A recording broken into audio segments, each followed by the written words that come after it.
Buenas a todos y todas. En el día de hoy vamos a explicar el tema número 7 de este bloque 3 del temario de historia de España de segundo de bachillerato dedicado al Imperio de los Austrias. En este caso, si en el anterior vídeo habíamos visto el siglo XVI, el auge, el esplendor de esta dinastía, de la monarquía hispánica de los Austrias, ahora en el 7, pues como estáis viendo ahí en pantalla, vamos a tratar la decadencia del Imperio de los Austrias. Y nada mejor que ilustrar esa decadencia con un cuadro relativamente nuevo del año 2011 del pintor Augusto Ferrer Dalmau, dedicado a la batalla y la derrota española de los tercios españoles en Rocroi, titulado Rocroi el último tercio. Bueno, vamos allá. Vamos con la introducción, como siempre hacemos, y mira, frente al predominio militar, ese esplendor del siglo XVI, de esa monarquía del Imperio de los Austrias, el XVII, como hemos dicho, fue el de la decadencia. Una decadencia de nuestro imperio progresivo desde el punto de vista político, económico y social. Mirad, las causas, que luego vamos a tratar un poquito más a fondo, hay que buscarlas pues no en un tipo de causa, no en una sola, por supuesto, ni en un solo tipo, sino en la combinación de causas o factores tanto externos como internos a esta monarquía hispánica. Bueno, la situación de crisis que se vivió especialmente en España, no solo en España, en Europa también, pero en concreto se agudizó mucho en España, unido a la ineptitud, a la negligencia de los tres monarcas que reinaron, Felipe III, Felipe IV y Carlos II, y de sus válidos, que eran como una especie de primeros ministros que obtuvieron prácticamente todo el poder frente a esa dejadez de estos monarcas, el despilfarro de los caudales de plata y oro que llegaban de América y una economía española estancada con mentalidad de sus élites poco emprendedoras, muy rentistas, tuvieron su reflejo en continuas derrotas militares, como ahora vamos a ver, y por supuesto pérdidas territoriales. Y como hemos repetido, vamos a tratar estas causas con profundidad en un apartado en concreto. La hegemonía europea ya no es de España, pasó a Francia y junto a ello pues, van a emerger otras potencias como las Provincias Unidas de Holanda, como Inglaterra, y de este modo el lugar que ocuparía España desde entonces en el plano internacional no hizo sino caer y me permito desde mi punto de vista afirmar que esa caída no se va a ver interrumpida o se va a ver limitada al siglo XVII, sino que va a ir continuando en el siglo XVIII y sin apura siglo XIX y la buena parte del XX. Pero bueno, lo iremos desgranando en temas sucesivos. No obstante, si hay un ámbito que se va a salvar de esa decadencia, de esa crisis, va a ser el ámbito de las artes, de las letras, de la cultura en definitiva española. Tan es así que a buena parte del siglo XVI y XVII se le va a conocer como el siglo de oro, del esplendor de estas artes y de estas letras españolas y que, bueno, diremos unas palabras un poco más a fondo en el apartado correspondiente. Ese mapa que tenéis ahí, que también tenéis en vuestro tema, es súper importante porque viene a resumir bueno, lo que había sido el imperio europeo de los Austrias y cómo a lo largo del siglo XVII, por continuas derrotas, vamos a ir perdiéndolo, ¿vale? 1648, 1659, 1678, en progresivas guerras. Vamos a ir perdiendo muchas de las posesiones europeas. Bien, a medida que vayamos hablando, bueno, podéis, si tenéis ese mapa delante, ir viéndolo de forma progresiva. Vamos con el primero de los reinados del 17, el de Felipe III, entre 1598, ya sabéis, hijo de Felipe II, y 1621. Como os ha comentado anteriormente, una de las causas que se combinaron en esa caída del imperio hispánico fue la ineptitud de sus tres monarcas, que, poco interesados en las labores de gobierno, pues cedieron la dirección del Estado a los llamados validos, que eran hombres de su confianza, que actuaron a modo de como de jefe de gobierno o primeros ministros y que no en pocas ocasiones la falta de preparación, la falta de escrúpulos y hablando claro, la corrupción de muchos de ellos hicieron lo que faltaba, pusieron lo que faltaba para ese mal gobierno. Además, con los válidos se hizo habitual en ese ámbito, en ese ambiente de corrupción, que los cargos principales de la administración del Estado, bueno, pues se vendiesen al mejor postor, evidentemente, y esto lo que hizo fue debilitar aún más la administración del Estado, del país, que la hizo, bueno, pues menos profesional, menos apta. Vamos con la política exterior de Felipe III. Mira, Cuando llega Felipe III y la política de sus válidos, se va a tender hacia una política pacifista, poco dada hacia la guerra. ¿Por qué? Porque tanto España como Europa estaba agotada de los esfuerzos que suponían las guerras, ¿no?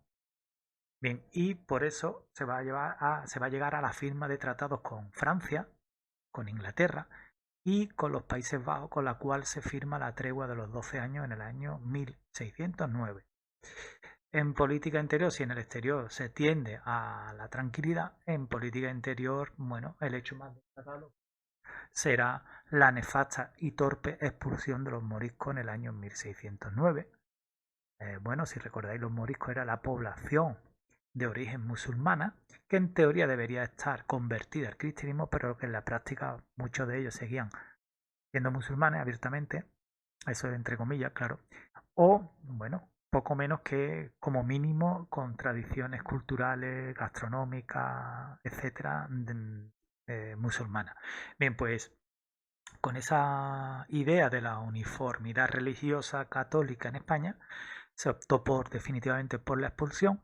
Hay cifras que bailan, algunos libros hablan de 270, otros de 300.000. Bueno, pues vamos a poner casi 300.000 son los que salen. Y esto trajo nefastas consecuencias económicas, sobre todo en el campo, porque muchos de ellos se dedicaban al tema del regadío y sacaban adelante esos cultivos que eran imprescindibles para la economía del país. Vale, por tanto, nada, muy mal. Por otra parte, el gobierno del duque de Lerma, que era el valido de Felipe III, estuvo caracterizado por una gran corrupción y se representó a la perfección porque optó por trasladar a la corte de Madrid a Valladolid, que era su ciudad natal, la ciudad de este duque de Lerma.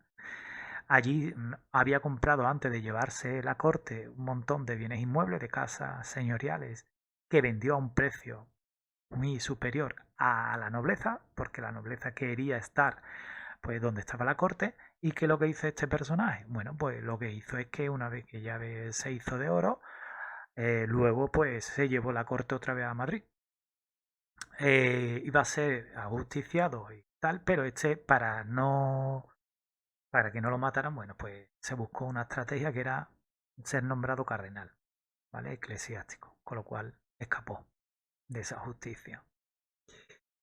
Vamos ahora con el reinado de Felipe IV, 1621-1665. Y ahí tenéis un retrato, por un lado Felipe IV y el otro, bueno, pues su valido, su persona de confianza, su primer ministro, el conde duque de Olivares, un personaje súper importante en estos momentos, en esta etapa. En política exterior, el reinado de Felipe IV se caracterizó por una vuelta a la guerra, a los enfrentamientos bélicos y además con unos resultados súper nefastos, continuas derrotas y pérdidas territoriales. España entra en la Guerra de los 30 años, que va del 18 al 48, una guerra europea con varias causas, sobre todo la defensa del catolicismo frente al protestantismo de los príncipes alemanes. También era una guerra en la que estaba sobre la mesa a ver quién iba a ser la potencia hegemónica en Europa. España se la jugaba, ya sabéis que Francia estaba emergiendo. Y también una lucha por que la familia Habsburgo, no solamente aquí en España, sino en Austria, pues mantuviese su hegemonía. En su transcurso, los tercios españoles fueron derrotados en las batallas de Rocroi, a la que antes hicimos mención, o en Montijo al año siguiente, en el 44. Y con eso se ponía de manifiesto la decadencia ya irreversible de nuestro imperio. La guerra concluyó con la derrota de las tropas imperiales y españolas. Y mirad, ahí tenéis una serie de fotogramas de, de una película basada en esa novela, la película de Ala Triste. Y bueno, ahí si tenéis la oportunidad de verla, si no la habéis visto, os la recomiendo, en la que se ven, bueno, cómo los tercios españoles muy bien recreados, pues son derrotados por los franceses. ¿Vale? Una película del año 2006. Cuando termina la guerra de los 30 años se firma la paz o el Tratado de Westfalia en el año 1648 que finiquitó para siempre la hegemonía europea de la Casa de los Habsburgo. Y bien, España tuvo que reconocer la independencia de las provincias del norte de Flandes, ¿no? De los Países Bajos. Pasaron ya con el nombre pasaron a la independencia con el nombre de Provincias Unidas de Holanda. Por otro lado, el enfrentamiento con Francia continuó hasta que se firma la Paz de los Pirineos en el año 1659. España pues vuelve a perder territorio, en este caso Artois en los Países Bajos, Sundao en el Rin y el Rosellón y la Cerdaña, bueno, pues al norte de los Pirineos. Y ahí tenéis un cuadro de Jean Le Musnier titulado La entrevista de Luis XIV y Felipe IV en la isla de los Faisanes, que es una pequeña isleta que hay entre Francia y España, ¿vale? Digamos, en política interior, simultáneamente a la Guerra de los 30 años, bueno, pues el valido de Felipe IV, el conde duque de Olivares, protagonizó un intento de reforma interior en un documento importantísimo titulado el Gran Memorial y que pretendía transformar a los territorios de la monarquía en un único estado, con las mismas leyes e instituciones. Recordad que la unión dinástica que había supuesto los reyes católicos entre Castilla y Aragón era eso, una unión dinástica. No suponía el nacimiento de España, no suponía la fusión de todos los reinos en uno solo, ¿vale? Sino que cada corona seguía con sus propias leyes e instituciones, en especial Aragón con sus particularismos. Bien, pues Olivares quería transformar esto con ese gran memorial y una de las primeras medidas de ese gran memorial, la archiconocida Unión de Armas del 26, pretendía que todos los reinos aportasen hombres y dinero por igual al ejército. Y eso chocó frontalmente con los intereses de los reinos periféricos como Portugal y los reinos de la Corona de Aragón, que se negaron a perder sus derechos y sus fueros. ¿Eso qué trajo? Bueno, pues en 1640 se produce la sublevación de Cataluña y Portugal. La primera fue sometida, es decir, Cataluña fue sometida en 1652 tras 12 años de cruento conflicto y después incluso de haber pasado durante un breve periodo Cataluña bajo soberanía francesa. ¿Vale? Ahí tenéis un cuadro muy conocido titulado Corpus de Sambre de 1640 en la que los campesinos catalanes, los segadores, la revuelta de los segadores, se produce durante la estancia de los tercios españoles en esa guerra con Francia, pues había permanecido en Cataluña y ante el malestar que trajo las extralimitaciones de algunos miembros de ese ejército castellano, pero mejor dicho, hispánico, bueno, pues provocó la revuelta catalana en la que se mezclaron factores políticos, económicos y religiosos. Pero como decimos, Cataluña fue sometida 12 años después. La que no pudo ser sometida fue Portugal, que tras derrotar a los tercios españoles en la batalla de Villaviciosa, obtiene en el año 1665 su independencia y ya nunca más volverá a juntarse con España. Vamos con el tercer de los reinados, el de Carlos II, entre el año 1665 y 1700. Mira, este es el culmen ya de la decadencia, la guinda del pastel, negativamente hablando. Carlos II se le apodó el hechizado, pero no es porque estuviese hechizado ni nada, sino que nació enfermo, tenía un montón de trastornos. Bueno, ahí tenéis el síndrome, que ni me atrevo a decir cómo se llama. Bueno, nació muy débil, muy enfermo, así transcurrió su vida, discapacitado evidentemente. ¿Por qué? Por la consanguineidad de los reyes. Ya sabéis que se casaban los unos y los otros, los unos con los otros, y bueno, esa mezcolanza pues, podía provocar que naciesen niños con discapacidad, como así fue. Bueno, pues se le juntó todo, la enfermedad del rey, la pérdida de esa decadencia del imperio hispánico, las aspiraciones de la nobleza por acaparar mayores cuotas de poder. Bien. El reinado del enfermo Carlos II se tradujo en una recuperación del poder de la nobleza, encarnado por la toma del poder de don Juan José de Austria, que era hijo legítimo de Felipe IV y que se autoproclamó, bueno, primer ministro, ¿no? Como su valido.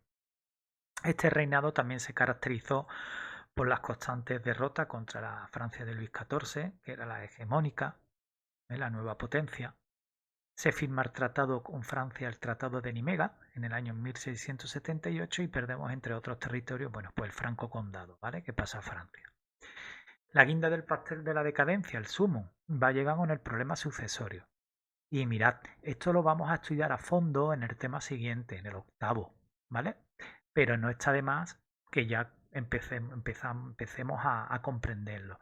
Mirad, Carlos II va a morir sin descendencia, no consigue procrear y antes de su muerte pues había nombrado heredero a Felipe d'Anjou, el nieto del rey de Francia Luis XIV. Claro, esto hizo saltar todas las alarmas en los reinos europeos porque, claro, eh, un eje franco-español, ¿vale? Supondría, bueno, un menoscabo para los intereses de las demás potencias.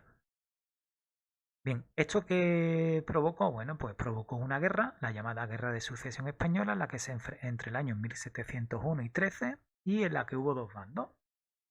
Fue una guerra europea y una guerra ibérica de los reinos hispánicos, porque se enfrentaba por un lado el bando pro-francés de Felipe d'Anjou con el apoyo de la corona de Castilla, ¿vale? Y por otro lado, el bando que abogaba por que se convirtiese en rey el archiduque Carlos de Austria, ¿vale? Y a este bando lo apoyó la corona de Aragón. ¿Por qué? Porque se le iba a prometer el mantenimiento de su fuero frente al absolutismo y la uniformidad que supondría, y como así será, la llegada de la nueva dinastía borbónica francesa. Finalmente, en la guerra va a vencer el bando pro-francés de Felipe d'Anjou, que pasará al trono español con el nombre o el título de Felipe V, va a suponer la llegada de una nueva dinastía, ya se pasa de la dinastía de los Austrias a esta nueva, la de los Borbones, pero claro, la victoria va a suponer un costo elevado, porque se va a firmar el conocidísimo Tratado de Utrecht en el año 1713, por el que vamos a perder Inglaterra va a obtener Menorca y Gibraltar, aunque Menorca luego conseguiremos recuperarla, Gibraltar ya sabéis que no. También vamos a perder el milanesado, Flandes, o lo que no quedaba de Flandes, Nápoles y Cerdeña a Austria, y de este modo acababa casi definitivamente la hegemonía española.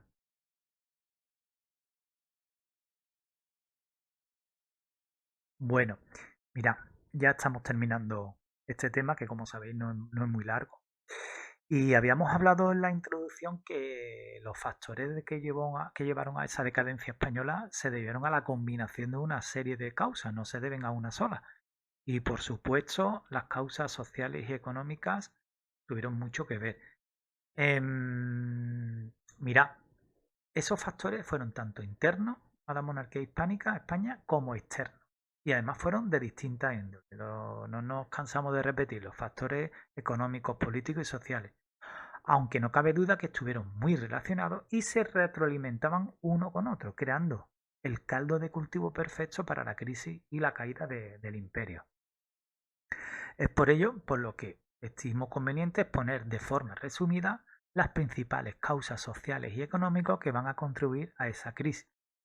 Y sin olvidar las políticas, que ya la hemos dicho y ya la habéis ido comprendiendo. La ineptitud, la, la negligencia de estos tres reyes, la corrupción de sus validos, el nepotismo, es decir, el enchufismo, la venta de cargos al mejor postor, todo eso lo que hizo sino debilitar la administración del Estado y fomentar el mal gobierno. Además de la emergencia de nuevas potencias como Francia, Holanda e Inglaterra bueno, que iban superando a España en ese protagonismo en adelante.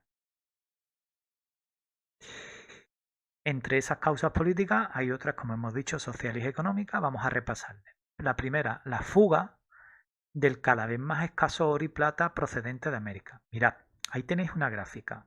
Y como estáis viendo, a lo largo del siglo XVII, entre 1600 y 1700, el oro y la plata americana pues venían en menos cantidad. Ya sabéis que llegaban en esa expedición que salía de Indias una vez al año. Bueno, pues la cantidad iban llegando menos. ¿Por qué? Pues porque se agotaban las minas y también por otros factores como la piratería y la corrupción. Además de que llega menos, lo que llega, el oro y plata que llega, se fuma de España. Si no se quedaron aquí para políticas de desarrollo, tal y como cualquier persona con dos dedos de frente podría imaginar y se hace hoy. No, no. Salían de España. ¿Para pagar el qué? Bueno, pues los préstamos que contraían los monarcas españoles con los banqueros, préstamos que se habían pedido para pagar a los soldados las costosas guerras para mantener el imperio. Y también se fumaba para pagar productos que se importaban desde Europa a España, productos que si se hubiese querido con unas políticas de inversión se podían producir aquí, pero que nada, se compraban fuera, se vendían dentro y eso contribuía a una balanza comercial totalmente deficitaria. Un ejemplo, ya sabéis que en Castilla se producía una lana de excelente calidad, la lana de la oveja merina. Bueno, pues esta lana lo normal es que se quedase aquí y en los talleres artesanales pues se produjese los paños de excelente calidad. Bueno, pues la gran parte de esa lana salía por los puertos del norte hacia Centro Europa, por ejemplo, bueno, Holanda mismo. Allí se producían paños con esa calidad superior y luego importábamos. Con lo cual, bueno, eso supone una fuga de capital. Vamos con la siguiente causa. 2. Aumento de los impuestos a la población española. Se les aumenta incluso. ¿Por qué? Pues porque hace falta suplir esa falta de caudales de alguna forma. Y es que la población está cada vez más ahogada. No puede tirar para adelante. 3. La insuficiente recaudación de impuestos por parte de la corona española, que ya sabéis que llegaba poco oro y plata de América o menos cantidades o bien impuestos. Esto llevó a que la Hacienda Real, Hacienda del Estado, declarase varias bancarrotas. 4. Si hubiésemos tenido una economía productiva acorde a las necesidades, bueno, pues se hubiese reactivado la actividad económica. Pero es que teníamos nuestras élites económicas tienen una mentalidad poco emprendedora y muy rentista. A ver si puedo explicar esto para que os quede claro. Ahí tenéis de hecho un dibujito. Mira, la nobleza y las nuevas clases burguesas, que son las que en otros países tiraron de la próxima primera revolución industrial, aquí la mentalidad era comprarse tierra y vivir como los señoritos, como vivía la nobleza de siempre en la Edad Media.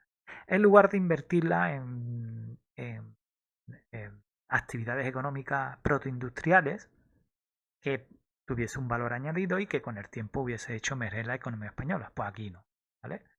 Con lo cual acentuó la crisis económica del 17.